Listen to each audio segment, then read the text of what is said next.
Good morning mga kabonsay. Tayo po ngayon ay magkakaroon ng branch selection sa ating Pisos Nana. Dahil masyado na po siyang masukal at hindi na siya itsurang bonsai mga idol.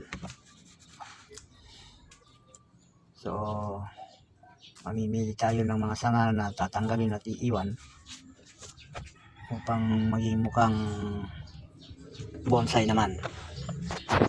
So, marami-rami itong matatanggal mga idol dahil napakakapal ng mga sanga na nakapalibot sa kanyang puno.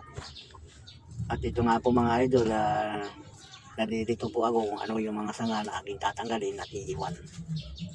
So panoorin na lang po natin hanggang dulo kung ano ang kahihinatnan, kung magiging maganda pa siya o hindi.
Yun mga idol, mukhang nasobrahan natin sa pagtanggal ng mga sanga.